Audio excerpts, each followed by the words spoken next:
Avvalambor assalomu alaykum, qadrli tomoshabinlar va tinglovchilar. Sizni o'z kanalimizda ko'rib turganimizdan bag'oyatda xursandmiz. Bugun sizlar bilan Rossiya va O'rta Osiyoda juda ommalashib kelayotgan BiblioPro dasturini o'rganib va tanishib chiqishga harakat qilamiz. BiblioPro o'zi aslida qanaqa dastur va qayerda va qaysi sohada qo'llanilishi haqida qisqacha ma'lumot berib o'tgandan so'ng e'tiboringizni ekranni demonstratsiyasiga qaratib, u dasturni o'rganib chiqishga harakat qilamiz. Hozircha bugungi kunda bu programmani o'z sohasiga kiritishda O'zbekiston yetakchi, ya'ni birinchi bo'lib kelmoqda. Qo'shni davlatlarda endigina kirib kelmoqda bu dastur. Oddiy so'z bilan aytganda, BiblioPro o'zi nima deganda, BiblioPro bu avtomatik sistema bo'lib, muassasalarni faoliyatini, to'laqonli statistik hisobotlarini va ma'lumotlarini avtomatik tarzda yig'ib beradi. Programmani, ya'ni dasturning asosiy vazifasi bu kutubxonaning ichki ish jarayonlarini tezlatish, ya'ni avtomatlashtirish, standartlashtirish va ma'lumotlarni saqlash va hisobotlarni optimallashtirish uchun ishlatiladi. Endi e'tiboringizni ekranni demonstratsiyasiga qarataman. BiblioPro dasturidan foydalanish uchun kutubxonachiga yoki har bir kutubxona administratsiyasiga alohida login va parol beriladi.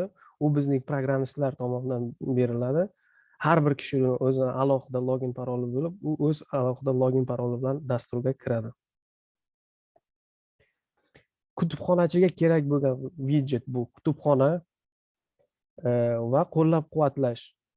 Kutubxonaga a'zo bo'lish, tashrif buyuruvchilar soni bu hisob mashinasi tarzida aytilgan. To'lovsiz tadbirlar, to'lovli tadbirlar, umumiy natija, to'lovsiz klublar, to'lovli klublar va ko'rgazmalar. Ikkinchi qism, kutubxonachilik foydalanadigan qism, bu kitob taqdim etish, ya'ni kitoblar va risolalar degan bo'lim bo'lib, bu yerda kitob taqdimoti bo'ladi va bu jarayonni men test jadvalda ko'rsatib beraman. Bu yerda e'tiboringizni tashriflarga qaratmoqchiman. Foydalanuvchi kutubxonaga keldi. Daftar yoki qog'ozda uni qayd etish endi shart emas.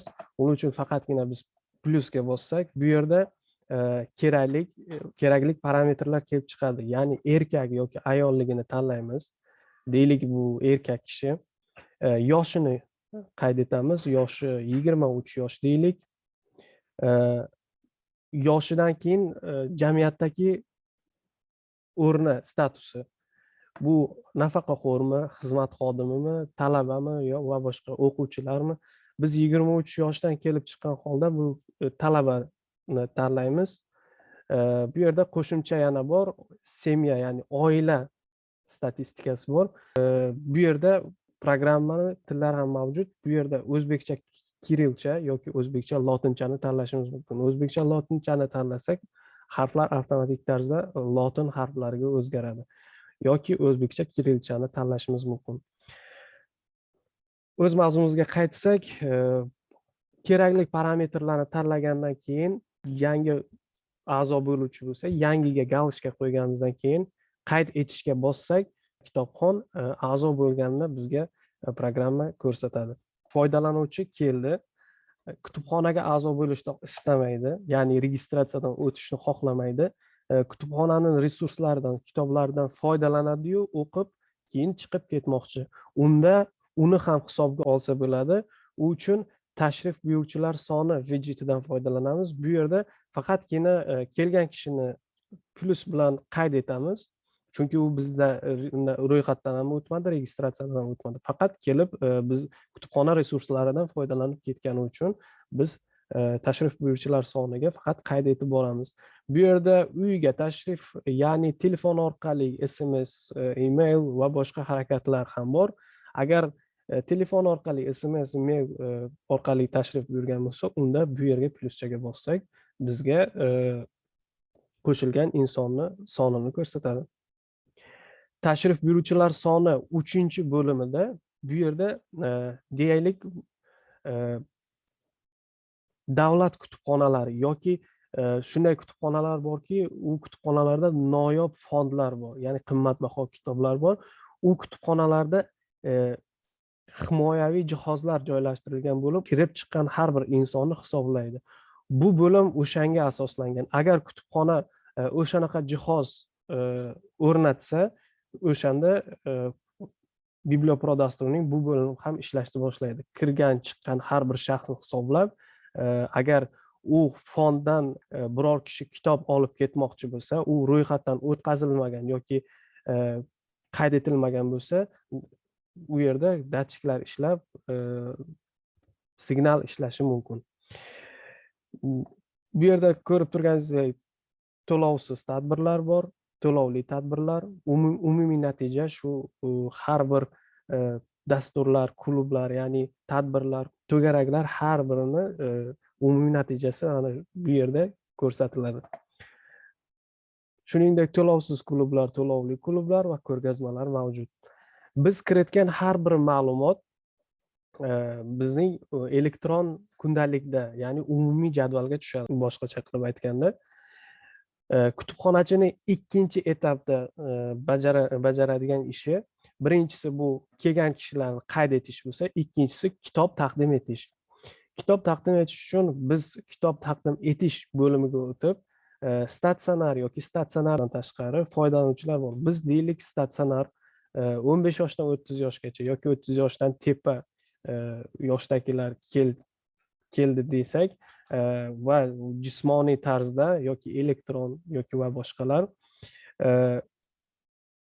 keraklik tematikani tanlasak, bu yerdan kategoriya 1 deylik, bu testoviy region uchun. Bu yerda kerakli tillar bo'ladi. Bu yerda siz o'z istagingiz bo'yicha tillarni nastroyka qilib qoldirishingiz mumkin. Bu yerda o'zbekcha, tojikcha yoki ingliz, fransuz tillarini qoldirishingiz mumkin. Kerakli tilni tanlagandan keyin kitob taqdim etsak, bizga berilgan kitobning soni yoziladi. Bu yerda ko'rganingizdek bir dona va bir nechta tugmachasi mavjud. Bir dona bu bir dona kitob berish.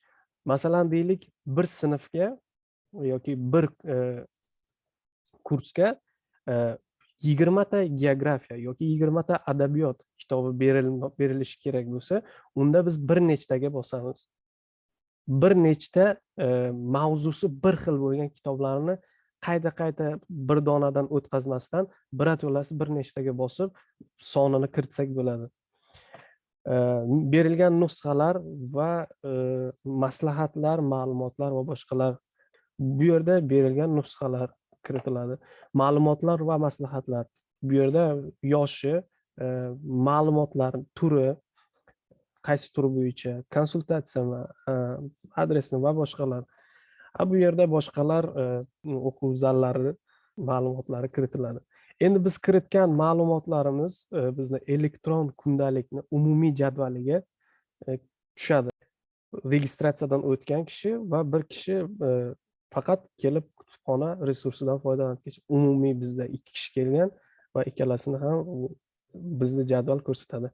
Agar bu jadvalga o'zgartirish kiritish kerak bo'lsa, uni bemalol o'zgartirish kiritsa bo'ladi.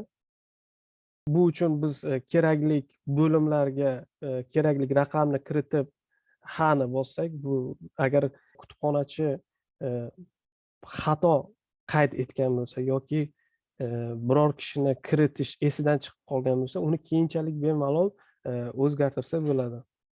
Xotirjam. Bu yerdan o'zgartirishlarni kiritsak bo'ladi. Endi ikkinchi qismga o'tsak, ikkinchi qism bizga berilgan kitoblar. Biz bir dona kitob taqdim etdik yoki bir nechta deganimizda bir nechta ham bo'lishi mumkin. Bu yerda ko'rganingizdek sanasi, jami berilgan jismoniy yoki elektron tarzda va boshqalar. Kitoblar va muqovalar yoshi bo'yicha, kitoblar va muqovalar turlari bo'yicha va tillari bo'yicha ham bor.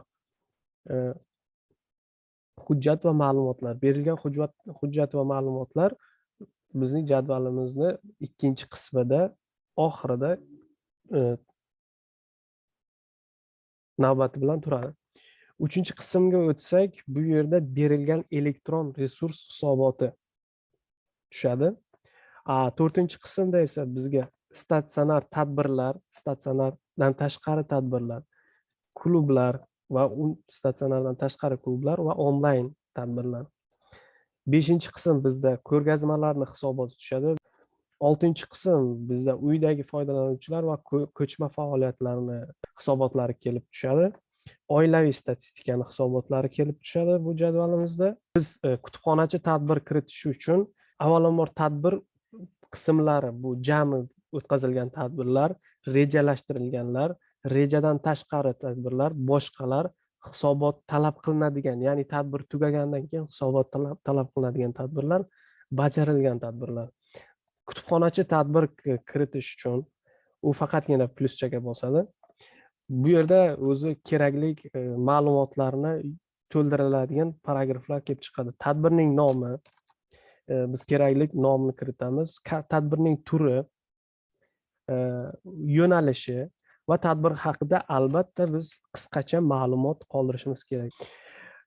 So'ngra shu bilan birga o'tkazish uchun plan bo'yichami yoki plandan tashqari, ya'ni reja bo'yicha, rejadan tashqari va boshqa turi, bu tadbirmi yoki klub kechasimi yoki ko'rgazmami, ishtirokchi kirish pullik bo'lishi mumkin, pullik yoki bepul, platma, besplatma yozilgan bu yerda. O'tkazish tarzi onlayn, offlayn yoki onlayn va offlayn. Onlayn bu o'zingiz tushunganingizdek faqat translyatsiya yoki televideniya yoki YouTube kanalida beriladi. Offlayn u kutubxonani o'zida o'tkaziladi. Onlayn va offlayni bir vaqt o'zida ham kutubxonada, ham televideniya orqali yoki YouTube kanali orqali o'tkaziladigan tadbirlar. Bu yerda o'tkaziladigan joyi tanlansa bo'ladi. Bu yerda sana, vaqt va o'tkazilish vaqtini tanlasa bo'ladi. Kutubxonachi uchun kerakli bo'lgan widjetlar shular edi. Endi so'nggi bo'lim bu qo'llab-quvvatlash dasturi. Qo'llab-quvvatlashga bu o'z savollaringizni qoldirib yoki muammolaringizni yozib qoldirsangiz bo'ladi. Ko'rishingiz mumkin. Mana bu faqatgina misol uchun keltirilgan jami faol. Buni biz administratorlar ko'rib bajarishga harakat qilamiz. Siz o'z muammongizni qoldirgancha uni qanchalik muhimligini ham qoldirishingiz mumkin. Demak, yechim talab qilinishi, masalan, deylik, juda o'ta muhim yoki biron sanani ko'rsatib, shu sanaga bajarilsa bo'ladi deb va qisqa kommentariy qoldirishingiz ham mumkin. Widjetlar bo'yicha agar savolingiz yoki biror fikringiz bo'lsa, albatta kommentariyaga yozib qoldirishingiz mumkin. E'tiboringiz uchun rahmat. Salomat bo'ling.